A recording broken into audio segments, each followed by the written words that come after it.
राजधानी भोपाल सहित पूरे मध्य प्रदेश में एक बार फिर से निजी व सरकारी स्कूल खुलने शुरू हो गए हैं।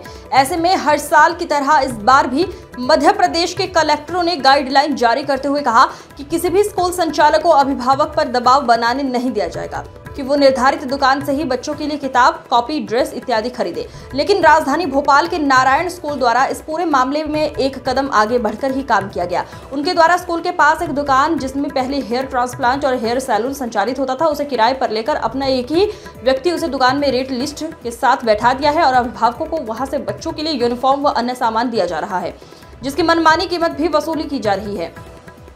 मध्य प्रदेश कांग्रेस के प्रवक्ता विवेक त्रिपाठी द्वारा इस पूरे मामले में पहले एक स्ट्रिंग ऑपरेशन किया गया, जिसमें वो स्वयं अभिभावक बनकर दुकान पर पहुंचे और उनके द्वारा एक शर्ट खरीदी गई, जिसकी बाकायदा रसीद भी उन्होंने ली।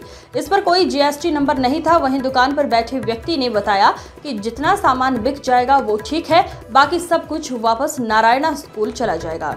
इस मामले में विवेक त्रिपाठी ने कहा कि कांग्रेस पार्टी लंबे समय से मध्य प्रदेश की भाजपा सरकार को जगाने का कार्य कर रही है। शिक्षा विभाग में बैठे माफिया की वजह से निजी स्कूल अभिभावकों पर दबाव बनाकर किताब, कॉपी, स्टेशनरी, जूते सहित सभी सामग्री इन्हीं दुकानों से खरीदना पड़ती है, जिसमें सीधे तौर पर स्कूल का कमीशन फिक्स रहता है। छपी हुई कीमतों पर बिना डिस्काउंट किए अभिभावकों को लूटा जा रहा है। करोड़ों अरबों रुपए की संपत्ति अर्जित की जा रही है। बिना जीएसटी के बिल अभिभावकों को दिए जा रहे हैं। जिस प्रकार से ये ड्रेस पहले स्कूलों में बेची जाती थी, लेकिन जब कांग्रेस पार्टी ने शिकायत की तो कलेक्टर ने अगले दिन ही कमेटी बना दी, जिसके डर से अब इस तरह की छोटी छोटी दुकान जून में खुल जाती है। साल में सिर्फ 2 महीने दुकान खोलकर यहाँ पर मनमानी कीमतों ड्रेस, किताबें, स्टेशनरी और जूते बेचते हैं और प्रशासन मुक्तदर्शक बना बैठा है। अब निरंतर प्रशासन से मांग कर रहे हैं ऐसे स्कूलों पर कार्यवाही करें जो अभिभावकों को लूटने का कार्य मध्य प्रदेश में कर रहे हैं। इन दुकानों पर कच्चे बिल बिना जीएसटी के बनाकर माल बेचा जा रहा है, जिसमें करोड़ों रुपए की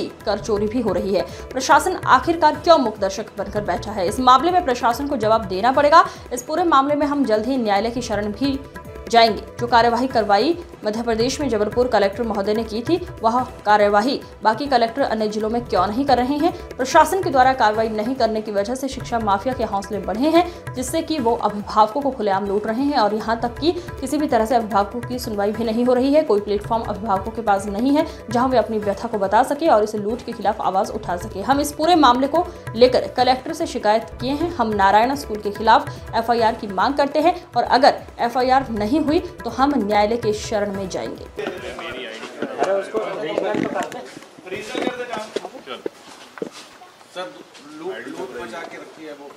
कांग्रेस पार्टी लंबे समय से मध्य प्रदेश की भाजपा सरकार को जगाने का प्रयास कर रही है। जिस प्रकार से मध्य प्रदेश में स्कूली शिक्षा विभाग में शिक्षा माफिया हावी है, निजी स्कूलों में अभिभावकों पे दबाव बना के मनमानी कीमतों पे एक निश्चित दुकान से दबाव बनाया जाता है कि आपको किताब, कॉपी, स्टेशनरी मटेरियल, जूते सब इन्हीं दुकानों से खरीदना है, जिसमें सीधे तौर पे स्कूल का कमीशन फिक्स है और मनमानी कीमतों पे 1% 1 रुपए का भी डिस्काउंट किए बगैर अभिभावकों को लूटा जा रहा है, अभिभावकों को डराया जा रहा है और करोड़ों अरबों रुपए की संपत्ति यहाँ पे एकत्रित की जा रही है।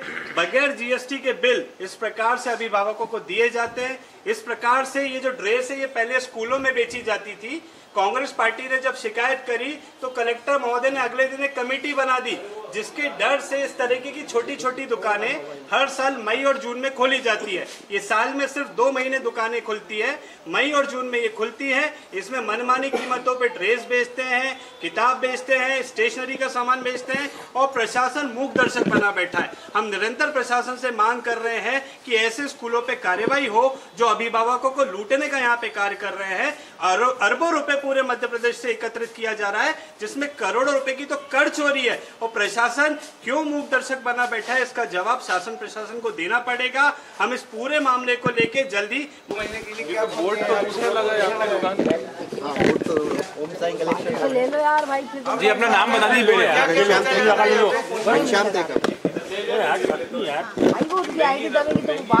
अरे आईडी दबी स्कूल ने लिस्ट दी है, इस हिसाब से बेचना पड़ेगा। तो स्कूल की तरफ से? हाँ स्कूल की। तो आप स्कूल की तरफ से ही? नहीं, हमारा कुछ नहीं है, हमें स्कूल ने दिया है बेचने के लिए। अच्छा, स्कूल ने दिया। ये तो बाल की दुकान है, हेयर कटिंग की दुकान है, यहाँ पे स्कूल लिखा हुआ है, तो ये कैसे स्कूल का? कौन से स्कूल का है सर? ये माल जो बच जाएगा ये कहाँ जाएगा सर? ये माल बच जाएगा कहाँ जाएगा? ये स्कूल ये वापस स्कूल जाएगा। कौन से स्कूल? नारायण। नारायण जी। तो उसी ने आपको बोला कि यहाँ दुकान हाँ, खोली और ये बेची? उन्हीं का माल है, अच्छा उन्हीं का ही माल। उन्हीं का माल है टोटल, आप सिर्फ बेचने के लिए सिर्फ बैठे हैं बेचने के लिए। तो आप एक काम कर्मचारी हैं उनके? जी, अच्छा, ठीक है। या फिर कमीशन तय किया गया है? अब जो भी हो भाई साहब को मालूम होगा, अपन ये बिना काम करते हैं। जीएसटी का बिल दे रहा है आप? हाँ, जो बिल दिया गया मुझे वही काट रही है।